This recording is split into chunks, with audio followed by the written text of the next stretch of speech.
ನಮಸ್ಕಾರ, ಈ ನ್ಯೂಸ್ ಟಿವಿಗೆ ಸ್ವಾಗತ. ನಾನು ಶಿರೀಷಾ. ಮೊದಲಿಗೆ ಹೆಡ್ಲೈನ್ಸ್. ಜಂಗಮಕೋಟೆ ಕೈಗಾರಿಕಾ ಸಮರ, ದೋಸ್ತಿಗಳ ನಡುವೆ ಕೈಗಾರಿಕಾ ಕಿಚ್ಚು. ಸಂಸದ ಸುಧಾಕರ್ ವಿರುದ್ಧ ಶಾಸಕ ರವಿಕುಮಾರ್ ಬಹಿರಂಗ ಸಮರ. ಪರಸ್ತ್ರೀ ವ್ಯಾಮೋಹಕ್ಕೆ ಬಲಿಯಾಯಿತೆ ದಾಂಪತ್ಯ, ಅನಾಥ ಪತ್ನಿಗೆ ಪತಿಯಿಂದಲೇ ವಂಚನೆ. ಕಂಪನಿಯಲ್ಲಿ ಮಾಡಿದ್ದ ಊಟ ಸೇವಿಸಿ ಕಾರ್ಮಿಕರು ಅಸ್ವಸ್ಥ, ಫುಡ್ ಪಾಯ್ಸನ್ ಆಗಿ ವಾಂತಿ ಭೇದಿ. 50ಕ್ಕೂ ಹೆಚ್ಚು ಮಂದಿ ಆಸ್ಪತ್ರೆಗೆ ದಾಖಲು.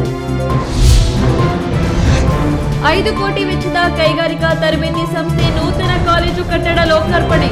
ಸದುಪಯೋಗ ಪಡಿಸಿಕೊಳ್ಳುವಂತೆ ವೈದ್ಯಕೀಯ ಶಿಕ್ಷಣ ಸಚಿವ ಶರಣಪ್ರಕಾಶ ರುದ್ರಪ್ಪ ಪಾಟೀಲ ಕರೆ.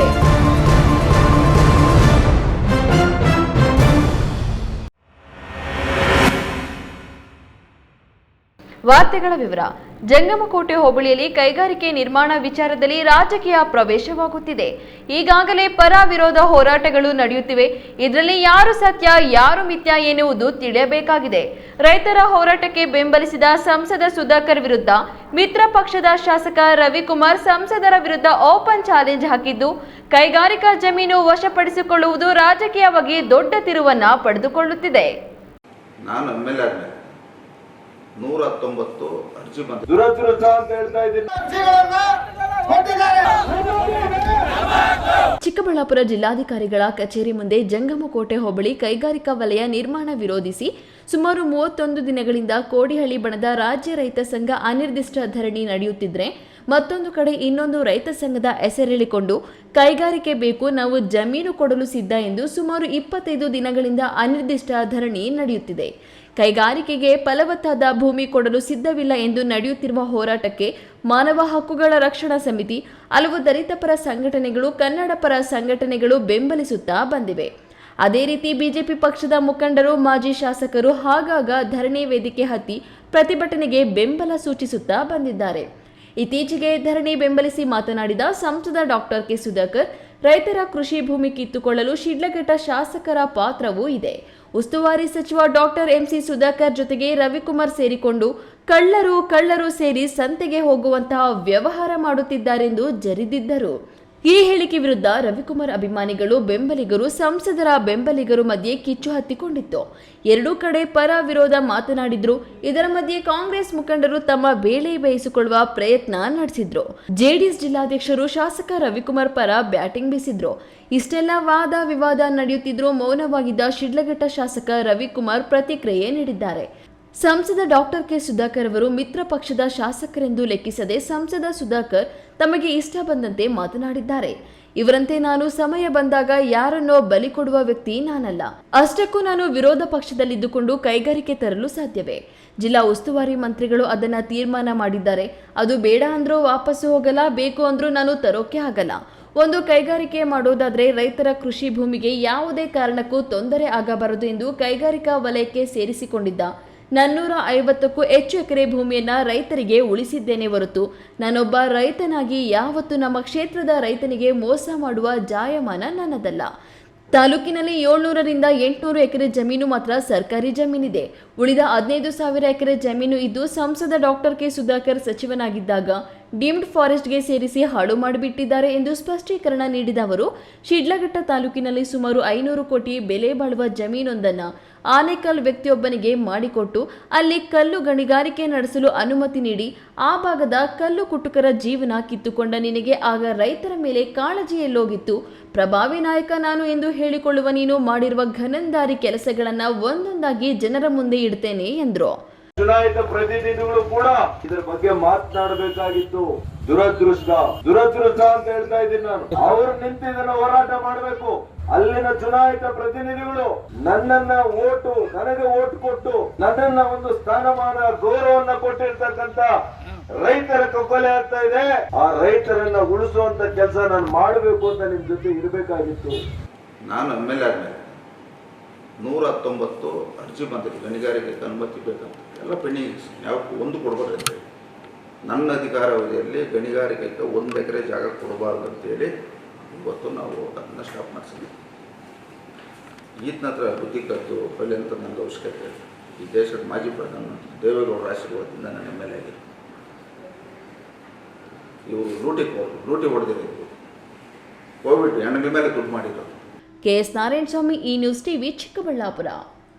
5 ವರ್ಷಗಳ ಹಿಂದೆ ದಾಂಪತ್ಯ ಜೀವನಕ್ಕೆ ಕಾಲಿಟ್ಟಿದ್ದ ಆ ಜೋಡಿ 1 ವರ್ಷ ಸುಖವಾಗಿಯೇ ಇತ್ತು.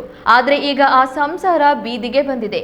ಪರಸ್ತ್ರೀ ವ್ಯಾಮೋಹಕ್ಕೆ ಬಿದ್ದ ಪತಿ ತನ್ನನ್ನೇ ನಂಬಿ ಬಂದ ಪತ್ನಿಗೆ ಡಿವೋರ್ಸ್ ನೀಡಲು ಮುಂದಾಗಿದ್ದಾನೆ. ತಂದೆ ತಾಯಿ ಇಲ್ಲದ ಅನಾಥ ಹೆಣ್ಣು ಮಗಳಿಗೆ ಈಗ ನ್ಯಾಯ ಸಿಗುತ್ತಾ? ಈ ಕುರಿತು ಒಂದು ರಿಪೋರ್ಟ್.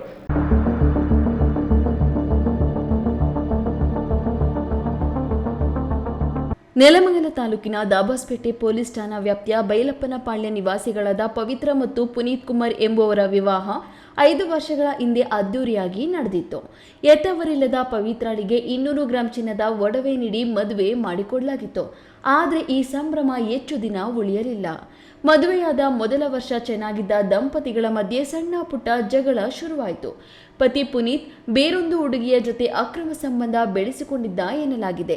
ಇದೇ ಕಾರಣಕ್ಕೆ ತನ್ನ ಪತ್ನಿ ಪವಿತ್ರ ಮೇಲೆ ನಿರಂತರವಾಗಿ ಹಲ್ಲೆ ನಡೆಸಲು ಶುರು ಮಾಡಿದ್ದಾನೆ.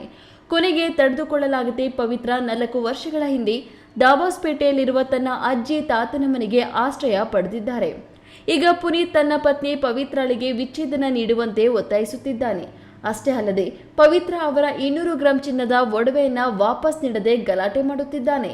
ಮದುವೆ ಸಮಾರಂಭಗಳಿಗೆ ಒಡವೆ ಕೇಳಿದ್ರೂ ಕೊಡದೆ ದರ್ಪ ತೋರುತ್ತಿದ್ದಾನೆ ಎಂದು ಸಂತ್ರಸ್ತೆ ಆರೋಪಿಸಿದ್ದಾರೆ. ಈ ಸಂಬಂಧ ದಾಬಾಸ್ಪೇಟೆ ಪೊಲೀಸ್ ಠಾಣೆಗೆ ದೂರು ನೀಡಿದ್ರೂ ಪೊಲೀಸರು ಸರಿಯಾಗಿ ಸ್ಪಂದಿಸುತ್ತಿಲ್ಲ ಎಂಬುದು ಪವಿತ್ರ ಅವರ ಗಂಭೀರ ಆರೋಪ. ಹೀಗಾಗಿ ಅಸಹಾಯಕ ಪತ್ನಿ ಈಗ ನ್ಯಾಯಕ್ಕಾಗಿ ನೆಲಮಂಗಲದ ಡಿವೈಎಸ್ಪಿ ಕಚೇರಿಯ ಮೆಟ್ಟಿಲೇರಿದ್ದಾರೆ. ಅನಾಥ ಹೆಣ್ಣು ಮಗಳಿಗೆ ಪೊಲೀಸ್ ಇಲಾಖೆ ನ್ಯಾಯ ಕೊಡಿಸುತ್ತಾ ಕಾದು ನೋಡಬೇಕಾಗಿದೆ. ರಾಮ್ ಪ್ರಸಾದ್ ಕೆಆರ್, ಈ ನ್ಯೂಸ್ ಟಿವಿ, ನೆಲಮಂಗಲ. ಬೆಂಗಳೂರು ಗ್ರಾಮಾಂತರ ಜಿಲ್ಲೆ ದೇವನಹಳ್ಳಿ ತಾಲೂಕಿನ ಮಾರೇನಹಳ್ಳಿ ಏರೋಸ್ಪೇಸ್ ಪಾರ್ಕ್ನಲ್ಲಿರುವ ಸಾಸ್ಮೋಸ್ HET ಟೆಕ್ನಾಲಜಿ ಕಂಪನಿಯಲ್ಲಿ ಆಘಾತಕಾರಿ ಘಟನೆಯೊಂದು ನಡೆದಿದೆ. ಕಂಪನಿಯ ಕ್ಯಾಂಟೀನ್ನಲ್ಲಿ ಮಧ್ಯಾಹ್ನ ಊಟ ಮಾಡಿದ 100 ಕಾರ್ಮಿಕರು ದಿಢೀರನೆ ಅಸ್ವಸ್ಥಗೊಂಡಿದ್ದಾರೆ. ಇಡ್ಲಿ ಮತ್ತೆ ವಡೆ, ಮಧ್ಯಾಹ್ನ ಅನ್ನ ಸಾಂಬಾರ್ ಇತ್ತು.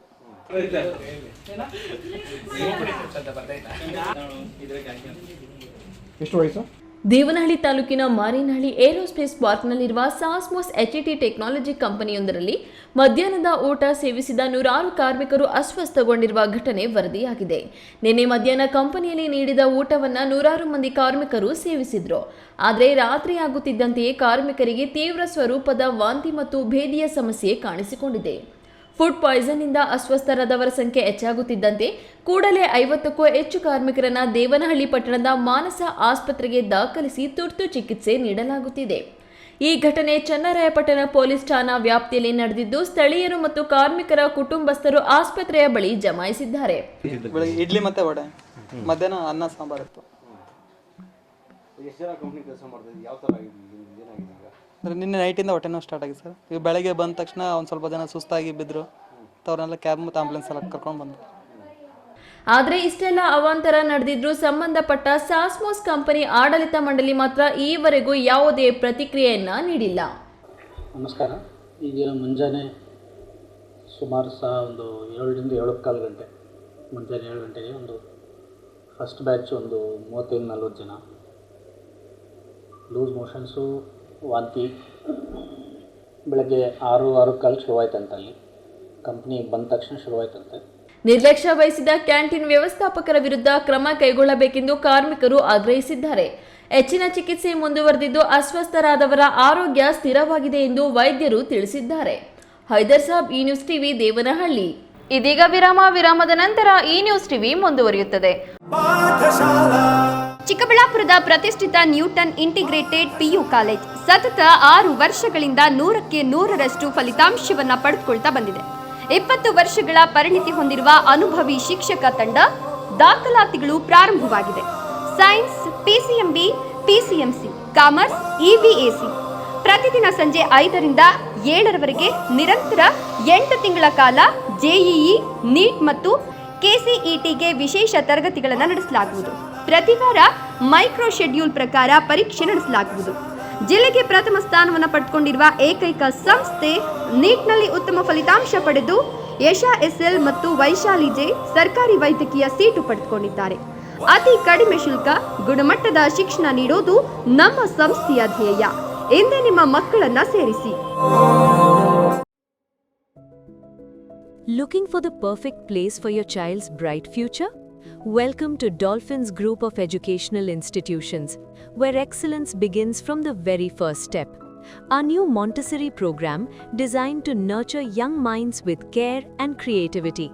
With experienced faculty, safe and reliable transport facilities, and separate secure hostel accommodation, we ensure comfort, safety, and quality education at every stage. From foundational learning to higher education, we build confidence, character, and success. Dolphins Group of Educational Institutions, empowering young minds. Admissions open now. ಖ್ಯಾತ ಶಸ್ತ್ರಚಿಕಿತ್ಸಾ ತಜ್ಞ doctor Prashant ಮೂರ್ತಿ ಸಾರಥ್ಯದಲ್ಲಿ ಆರಂಭಗೊಂಡಿದೆ ಅತ್ಯಾಧುನಿಕ ಸೌಲಭ್ಯಗಳನ್ನು ಒಳಗೊಂಡ ದಿನದ 24 ಗಂಟೆಗಳ ಕಾಲ ಕಾರ್ಯನಿರ್ವಹಿಸುತ್ತಿರುವ ಅಭಯ ಆಸ್ಪತ್ರೆಯಲ್ಲಿ ಎಲ್ಲಾ ರೀತಿಯ ಚಿಕಿತ್ಸೆಗಳು ಲಭ್ಯ. ಗುಣಮಟ್ಟದ ಆರೋಗ್ಯ ಸೇವೆಯನ್ನು ಕೈಗೆಟುಕುವ ದರದಲ್ಲಿ ಒದಗಿಸುವುದು ನಮ್ಮ ಧ್ಯೇಯ. ಚಿಕ್ಕಬಳ್ಳಾಪುರ ಜಿಲ್ಲೆಯಲ್ಲಿ ಆರಂಭಗೊಂಡಿರುವ ಈ ಆಸ್ಪತ್ರೆಯಲ್ಲಿ ಈ ಕೆಳಕಂಡ ಚಿಕಿತ್ಸೆಗಳು ಲಭ್ಯ: ತುರ್ತು ಸೇವೆ, ಜನರಲ್ ಮೆಡಿಸಿನ್, ಜನರಲ್ ಸರ್ಜರಿ, ಮಕ್ಕಳ ತಜ್ಞ ವೈದ್ಯರ ಸೇವೆ, ಎಂಡೋಸ್ಕೋಪಿ, ಮೂಳೆ ರೋಗ ತಜ್ಞರ ಸೇವೆ, ಸ್ತ್ರೀರೋಗ ತಜ್ಞರ ಸೇವೆ, ಗ್ಯಾಸ್ಟ್ರೋಎಂಟರಾಲಜಿ, ಸಿಟಿ ಸ್ಕ್ಯಾನಿಂಗ್, ಅಲ್ಟ್ರಾಸೌಂಡ್ ಹಾಗೂ ಪ್ರಯೋಗಾಲಯ ಸೇವೆಗಳು ಲಭ್ಯವಿದೆ. ವಿರಾಮದ ನಂತರ ಈ ನ್ಯೂಸ್ ಟಿವಿಗೆ ಸ್ವಾಗತ. ರಾಜ್ಯದಲ್ಲಿ 5 ಗ್ಯಾರಂಟಿ ಯೋಜನೆಗಳ ಜೊತೆಗೆ ರಾಜ್ಯ ಸರ್ಕಾರ ವಿಧಾನಸಭಾ ಕ್ಷೇತ್ರಗಳ ಅಭಿವೃದ್ಧಿಗೆ ಹೆಚ್ಚಿನ ಆದ್ಯತೆ ಹಾಗೂ ಹೆಚ್ಚಾಗಿ ಗ್ರಾಮೀಣ ಅಭಿವೃದ್ಧಿಗೆ ಪ್ರಾಮುಖ್ಯತೆ ನೀಡಿದ್ದು ಬಡವರ ಸರ್ಕಾರವಾಗಿದ್ದು ಕ್ಷೇತ್ರಗಳನ್ನು ಅಭಿವೃದ್ಧಿಪಡಿಸಲಾಗುತ್ತಿದೆ ಎಂದು ವೈದ್ಯಕೀಯ ಶಿಕ್ಷಣ ಸಚಿವ ಶರಣಪ್ರಕಾಶ ರುದ್ರಪ್ಪ ಪಾಟೀಲ ಹೇಳಿದರು.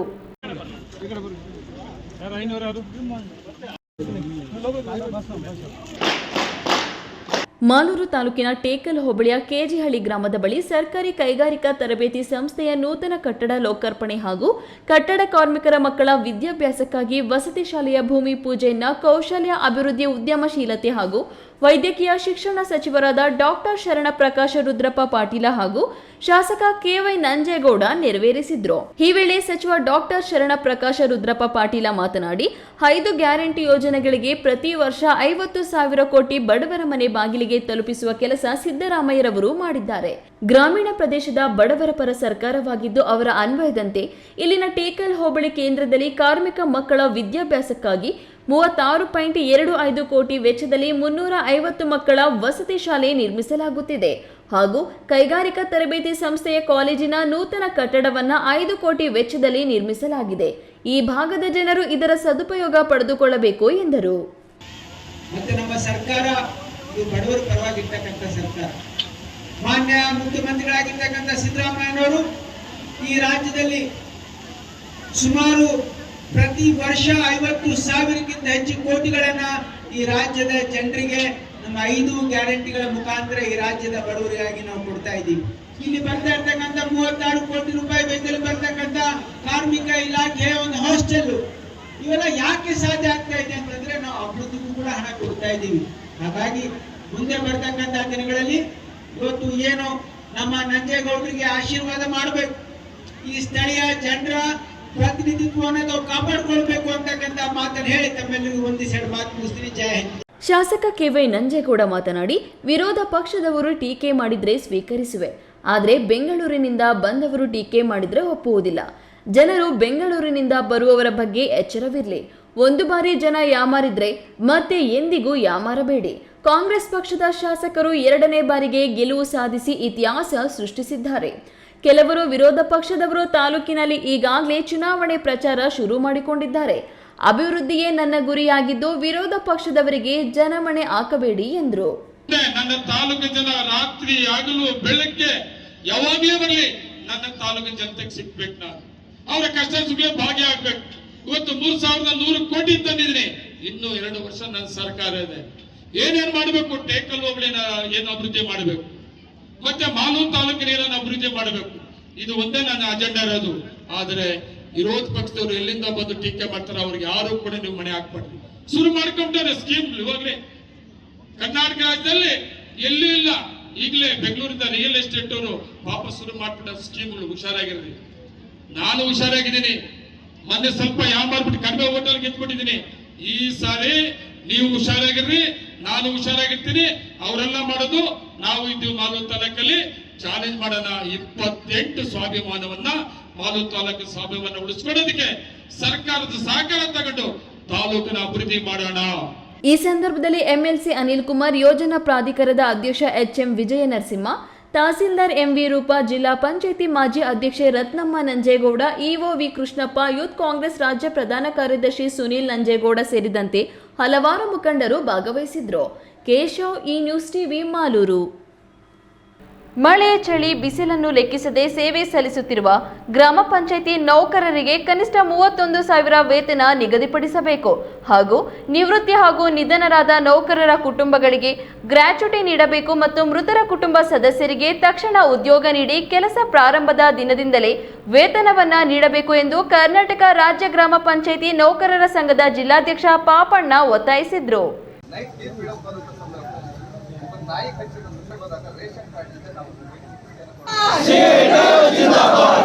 ಚಿಕ್ಕಬಳ್ಳಾಪುರ ನಗರದ ಹೊರವಲಯದ ಜಿಲ್ಲಾ ಪಂಚಾಯಿತಿ ಕಚೇರಿ ಎದುರು ನಡೆದ ಪ್ರತಿಭಟನೆಯಲ್ಲಿ ಮಾತನಾಡಿದ ಗ್ರಾಮ ಪಂಚಾಯಿತಿ ನೌಕರರ ಸಂಘದ ಜಿಲ್ಲಾಧ್ಯಕ್ಷ ಕೆಎನ್ ಪಾಪಣ್ಣ, ಕಳೆದ ವರ್ಷ ಡಿಸೆಂಬರ್ನಲ್ಲಿ ಬೆಂಗಳೂರಿನ ಫ್ರೀಡಂ ಪಾರ್ಕ್ನಲ್ಲಿ ನಡೆದ ಧರಣಿ ವೇಳೆ ಸರ್ಕಾರ ನೀಡಿದ ಭರವಸೆ 3 ತಿಂಗಳು ಕಳೆದರೂ ಈಡೇರಿಸದೇ ಇರುವುದಕ್ಕೆ ಅಸಮಾಧಾನ ವ್ಯಕ್ತಪಡಿಸಿದ ಅವರು, ರಾಜ್ಯದಾದ್ಯಂತ ಹೋರಾಟ ನಡೆಯುತ್ತಿದ್ದು ಸ್ಪಂದನೆ ದೊರೆಯದಿದ್ದರೆ ಬೆಂಗಳೂರು ಚಲೋ ಹೋರಾಟ ಕೈಗೊಳ್ಳುವುದಾಗಿ ಎಚ್ಚರಿಸಿದ ಅವರು, ಗ್ರಾಮ ಪಂಚಾಯಿತಿ ಕರ ವಸೂಲಿಗಾರರ ಹುದ್ದೆಗಳನ್ನು ಆದಾಯಕ್ಕೆ ಅನುಗುಣವಾಗಿ ನಿಗದಿ ಮಾಡಬೇಕು.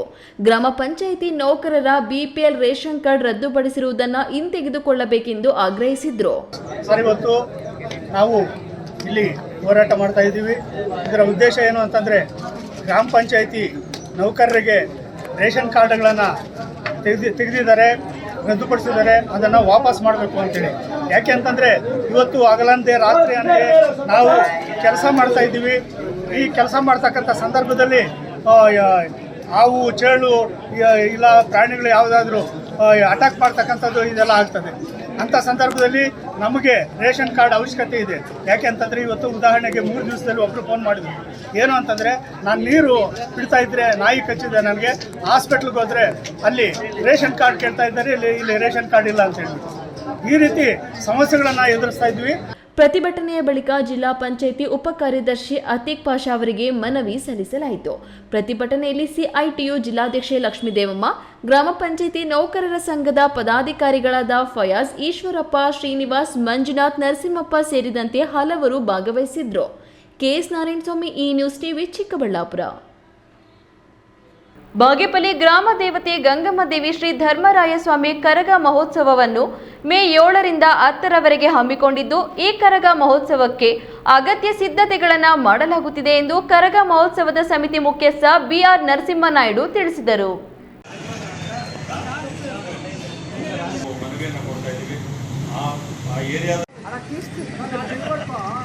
ಬಾಗೇಪಲ್ಲಿ ಪಟ್ಟಣದ ಗಂಗಮ್ಮ ದೇವಾಲಯದ ಆವರಣದಲ್ಲಿ ಗುರುವಾರ ಹಮ್ಮಿಕೊಂಡಿದ್ದ ಧರ್ಮರಾಯ ಕರಗ ಮಹೋತ್ಸವದ ಪೂರ್ವಭಾವಿ ಸಭೆಯಲ್ಲಿ ಕರಗ ಮಹೋತ್ಸವ ಸಮಿತಿ ಮುಖ್ಯಸ್ಥ ಬಿಆರ್ ನರಸಿಂಹನಾಯ್ಡು ಮಾತನಾಡಿ, ಮೇ 7ರ ಗುರುವಾರ ರಾತ್ರಿ 8 ಗಂಟೆಗೆ ಹಸಿ ಕರಗ, ಮೇ 8ರ ಶುಕ್ರವಾರ ಬೆಳಿಗ್ಗೆ 8 ಗಂಟೆಯಿಂದ ಪಟ್ಟಣ ಸೇರಿದಂತೆ ವಿವಿಧ ಗ್ರಾಮಗಳ ಮಹಿಳೆಯರಿಂದ ಹೆಣ್ಣು ಮಕ್ಕಳಿಗೆ ತಂಬಿಟ್ಟಿನ ದೀಪದಾರತಿ ಮಹೋತ್ಸವಗಳು ನಡೆಯಲಿದೆ.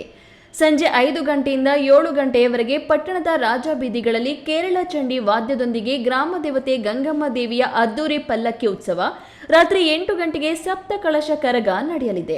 ಮೇ 10ರ ಭಾನುವಾರ ರಾತ್ರಿ 9 ಗಂಟೆಗೆ ಒನಕೆ ಕರಗ ನಡೆಯಲಿದೆ ಎಂದು ಮಾಹಿತಿ ನೀಡಿದ್ರು. ಕರಗ ಮಹೋತ್ಸವ ಸಮಿತಿಯ ಮುಖ್ಯಸ್ಥ ಎಜಿ ಸುಧಾಕರ್ ಮಾತನಾಡಿ, ಈ ವರ್ಷ ಬೀದಿಗಳಲ್ಲಿ ಒಂದೆರಡು ಕಡೆ ನಿರ್ದಿಷ್ಟವಾದ ವೃತ್ತಗಳಲ್ಲಿ ಭಕ್ತರು, ಮಹಿಳೆಯರು ಆಗಮಿಸಿ ಪೂಜೆ ಮಾಡಿಸಬಹುದು ಎಂದು ಸಮಿತಿ ತೀರ್ಮಾನಿಸಲಾಗಿದೆ.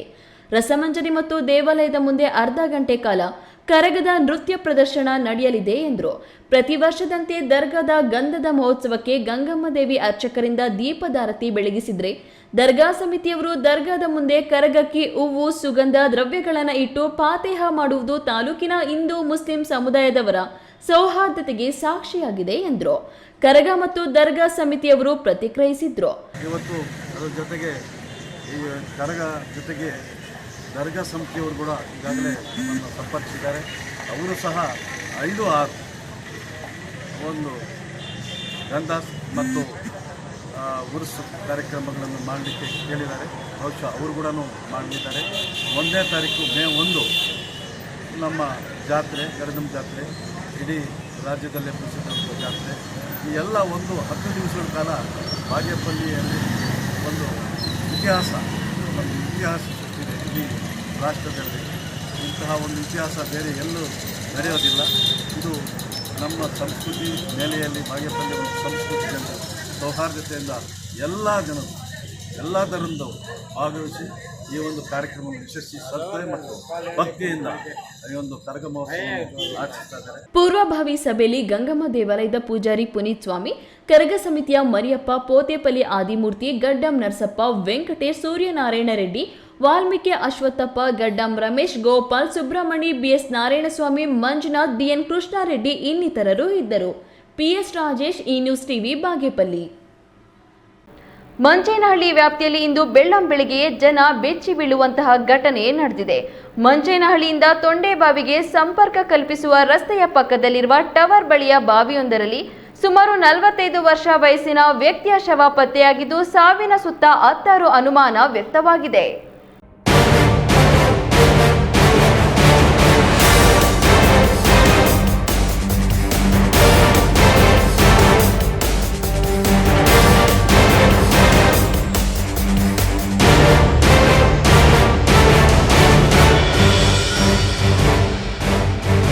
ಮಂಚೇನಹಳ್ಳಿ ತಾಲೂಕಿನ ತೊಂಡೆಬಾವಿ ರಸ್ತೆಯಲ್ಲಿರುವ ರಿಲಯನ್ಸ್ ಟವರ್ ಬಳಿ ಇರುವ ಬಾವಿಯಲ್ಲಿ ಅಪರಿಚಿತ ವ್ಯಕ್ತಿ ಶವ ಪತ್ತೆಯಾಗಿದ್ದು, ಮೃತದೇಹವು ಗುರುತೇ ಸಿಗದಷ್ಟು ಕೊಳೆತ ಸ್ಥಿತಿಯಲ್ಲಿದ್ದು, ವಯಸ್ಸು ಸುಮಾರು 45 ವರ್ಷ ಇರಬಹುದು ಎಂದು ಅಂದಾಜಿಸಲಾಗಿದ್ದು, ಸ್ಥಳಕ್ಕೆ ಪಿಎಸ್ಐ ಪುನೀತ್ ನಂಜರಾಯ್ ಮತ್ತು ಗೌರಿಬಿದನೂರು ತಾಲೂಕಿನ ಅಗ್ನಿಶಾಮಕ ಠಾಣಾಧಿಕಾರಿ ವೆಂಕಟೇಶ್ ಸ್ಥಳಕ್ಕೆ ಭೇಟಿ ನೀಡಿ ಪರಿಶೀಲಿಸಿದ್ದಾರೆ.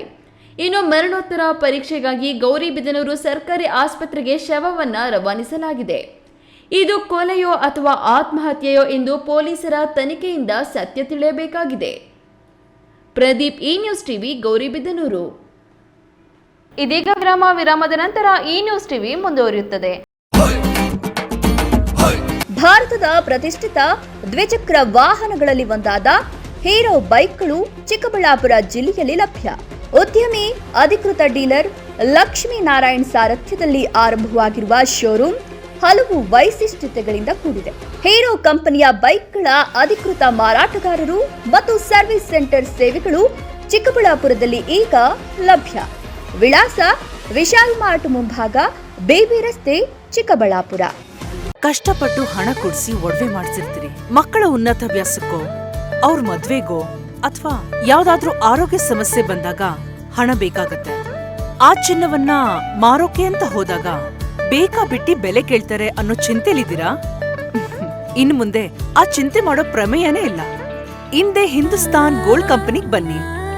ತಾವು ಅಡ ಇಟ್ಟಿರೋ ಚಿನ್ನವನ್ನ ತಕ್ಷಣ ಬಿಡಿಸಿ ಇಂದಿನ ಆನ್ಲೈನ್ ಬೆಲೆಗೆ ಕೊಂಡ್ಕೊಂಡು ಕೂಡಲೇ ಬಾಕಿ ಹಣವನ್ನ ನಿಮ್ ಕೈ ಕೊಡ್ತಾರೆ. ನಿಮ್ಮ ಕನಸಿನ ಸಾಕಾರಕ್ಕೆ ಜೊತೆ ಆಗ್ತಾರೆ. ಹಿಂದೂಸ್ತಾನ್ ಗೋಲ್ಡ್ ಕಂಪನಿ, ಇದು ನಿಮ್ಮ ಕಂಪನಿ ಅಲ್ಲ, ನಮ್ಮೆಲ್ಲರ ಕಂಪನಿ. ನನ್ನ ಕನಸು ಡಾಕ್ಟರ್ ಆಗೋದು. ಡಾಕ್ಟರ್ ಆಗೋದು ನನ್ನ ಕನಸು. ಮಗಳು ಡಾಕ್ಟರ್ ಆಗ್ಲಿ ಅನ್ನೋದು ನನ್ನ ಕನಸು. ಕನಸು ಎಲ್ಲರಿಗೂ ಇರುತ್ತದೆ. ಮಗನು ಡಾಕ್ಟರ್ ಆಗ್ಬೋದೇನ್ರಿ? ನನ್ನ ಕನಸು ಡಾಕ್ಟರ್ ಆಗೋದು. ಕನಸು ಎಲ್ಲರ ಹಕ್ಕು. ಆದರೆ ಕನಸು ನನಸಾಗಲು ಬೇಕು ನಂಬಿಕೆ, ಛಲ ಮತ್ತು ಪರಿಶ್ರಮ. Neat academy. ವಿರಾಮದ ನಂತರ ಈ ನ್ಯೂಸ್ ಟಿವಿಗೆ ಸ್ವಾಗತ. ಇದೀಗ ಸಂಕ್ಷಿಪ್ತ ಸುದ್ದಿಗಳು. ದೇವನಹಳ್ಳಿ ಪಟ್ಟಣದ ಲಯನ್ಸ್ ಭವನದಲ್ಲಿ ಉಚಿತ ಕಣ್ಣಿನ ತಪಾಸಣೆ, ದಂತ ತಪಾಸಣೆ ಮತ್ತು ಕಣ್ಣಿನ ಶಸ್ತ್ರಚಿಕಿತ್ಸೆ ಶಿಬಿರ ಆಯೋಜಿಸಲಾಗಿತ್ತು. ಕಾರ್ಯಕ್ರಮದಲ್ಲಿ ಸಂಸ್ಥೆಯ ಅಧ್ಯಕ್ಷ ಶಂಕರ್ ಮಾತನಾಡಿ, ಲಯನ್ಸ್ ಸಂಸ್ಥೆಯು ಸೇವಾ ಮನೋಭಾವದಿಂದ ನಡೆದುಕೊಂಡು ಬರುತ್ತಿರುವ ಜನಮನ್ನಣೆ ಸಂಸ್ಥೆಯಾಗಿದೆ. ಪ್ರತಿ ತಿಂಗಳ ಗುರುವಾರದಂದು ಕಣ್ಣಿನ ಶಸ್ತ್ರಚಿಕಿತ್ಸೆಗೆ ಸಂಬಂಧಿಸಿದಂತೆ ಶಿಬಿರ ಇರಲಿದ್ದು, ಶಿಬಿರಕ್ಕೆ ದೇವನಹಳ್ಳಿ ಸುತ್ತಮುತ್ತಲಿನ ಗ್ರಾಮಗಳು ಮತ್ತು ಇತರೆ ತಾಲೂಕುಗಳಿಂದಲೂ ಜನ ಬರುತ್ತಾರೆ. ಈ ಶಿಬಿರದಲ್ಲಿ 35ಕ್ಕೂ ಹೆಚ್ಚು ಮಂದಿ ಕಣ್ಣಿನ ತಪಾಸಣೆ ಮಾಡಿಸಿಕೊಳ್ಳುತ್ತಿದ್ದಾರೆ ಎಂದು ಮಾಹಿತಿ ನೀಡಿದರು. ಇದೇ ಸಂದರ್ಭದಲ್ಲಿ ತಪಾಸಣೆಗೆ ಆಯ್ಕೆಯಾದ ಜನರಿಗೆ ಬೆಂಗಳೂರಿನಲ್ಲಿ ಶಸ್ತ್ರಚಿಕಿತ್ಸೆಗೆ ಕಳುಹಿಸಿಕೊಡಲಾಯಿತು.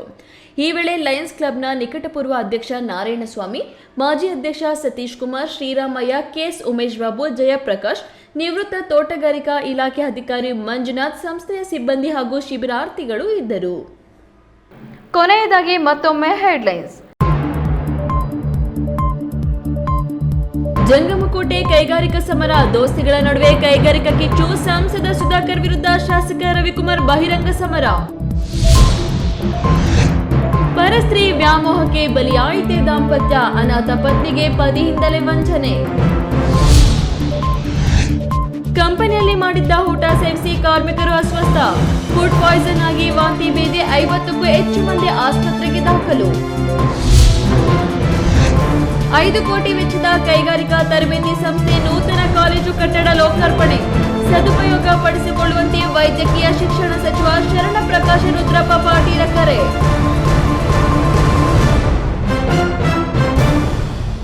ದಿನನಿತ್ಯದ ಸುದ್ದಿ ಸ್ವಾರಸ್ಯಕ್ಕಾಗಿ ತಪ್ಪದೆ ವೀಕ್ಷಿಸಿ ಈ ನ್ಯೂಸ್ ಟಿವಿ.